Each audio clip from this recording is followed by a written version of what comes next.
Pafupifupi china chilichonse chimene timagwiritsa ntchito siku ndi siku kuchokera pa cellphone kaya ndi radio, TV, kaya microwave, fridge, alipo munthu wina wake oyambirira amene anaziyambisa. So mu video ya msiku lalero tikupasirani ena mwa anthu amene anapanga zinthu zimene timazigwiritsa ntchito mmoyo wathu wa siku ndi siku. Mukhoza kukhala odabwa kuti zoonadi, koma tiyeni tikhale limodzi. Munthu oyamba amene timuone amene timagwiritsa ntchito chinthu chimene iyeyo anayambisa kapena anachipanga ndi Thomas Edison. Iwuyo ndi amene anapanga babu. Iyeyo anapanga mababu amene timaunikira panopa. Mababu amene anapanga si awa ma energy saver, koma zimababu izi zimene mukuziona apazi.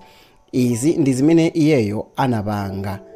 Koma munthu ameneyi mbiri yake ndiyo dabwisa, kamba kuti anaphunzitsidwa ndi mayi yake pa nyumba, like kuna kuti sukulu yake anaphunzira pa khomo, kamba kuti aphunzitsi ake ankamuuza kuti alibe nzeru, achotero anamuchosa sukulu, ndipo mayi yake amene anali Nancy Edison ankamuphunzitsa okha.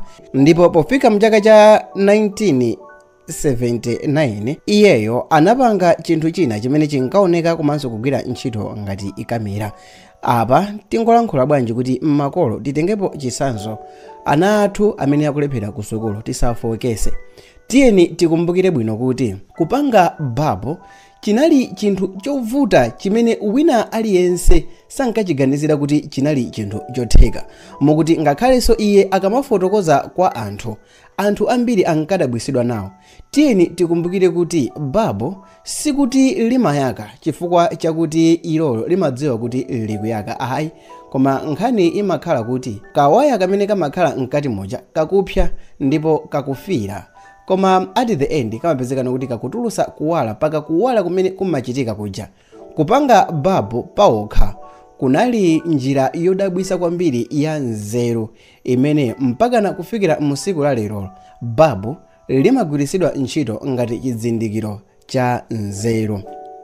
Pa number 2 amene tione Alexander Graham Bell.